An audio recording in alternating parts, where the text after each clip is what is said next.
រឿងបងថ្លៃនិងប្អូនថ្លៃ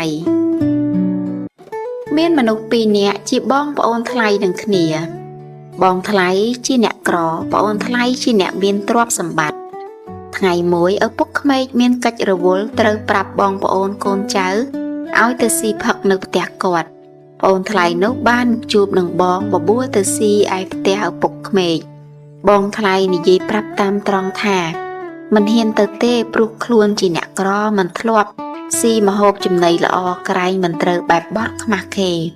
ប្អូនថ្លៃនោះជាមនុស្សចិត្តសប្បុរសនឹងបងក៏ប្រាប់ទៅវិញថាមិនអីទេទៅពីអ្នកចោះបើមិនដឹងឲ្យតែធ្វើតាមខ្ញុំស៊ីអីស៊ីនឹងទៅមិនក្រប៉ុន្មានទេបងទៅជាមួយនឹងខ្ញុំចោះ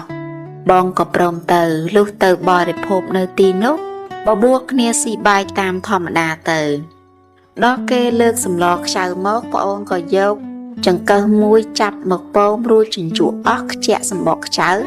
ដាក់នៅនឹងកន្លែងហើយគេចោលសម្បកនោះទៅឯបងនោះមិនដឹងដោយមិនបានឃើញគេធ្វើដូច្នោះក៏ខំជញ្ជក់ហើយខំទាំងទំពាសម្បកខ្ចៅនោះតតែល្អិតខំលេបទៅប្អូនឃើញដូច្នោះក៏លេងស៊ីខ្ចៅនោះទៅចាប់យកឯអំពៅដែលគេ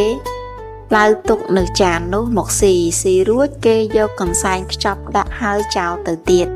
បងឃើញគេស៊ីអំពៅក៏យកអំពៅនោះមកស៊ីនឹងគេទៀតខំទំពាអំពៅតតែល្អិតកាកលេបទៅទៀតប្អូនលែងស៊ីអំពៅវាទៅស៊ីសម្លមីសួរទៀតទៅតែនឹងពោមចូលក្នុងមាត់នឹកឃើញបងស៊ីអំពៅទាំងកាកនោះហើយក៏អស់សំណោចទប់មិនឈ្នះក៏ចេញសំឡេងមកឮតែខឹកដៃហែតខ្យល់ទប់ខឹកនោះមីសួរវាស្ទុះឡើងចូលទៅឯរុនច្រមុះទាំងពីរចេញមីសួរនោះមកក្រៅដោយអំណាចខ្យល់បងថ្លៃឃើញដូច្នោះក៏ចោលចង្កឹះទៅក្នុងថាសថាទេលេងស៊ីហើយស៊ីឲ្យទៀតធ្វើតាមបានសំបីខ្ចៅនឹងអំពៅទាំងសម្បកទាំងកាកក៏ស៊ីបានទាំងអស់ដល់មីសួរខ្ទុះនឹងច្រមុះដូច្នេះធ្វើតាមមិនបានទេប្អូនឯងស៊ីតែឯងចោះបងលេងស៊ីហើយស៊ីទៅទៀតមិនកើតទេ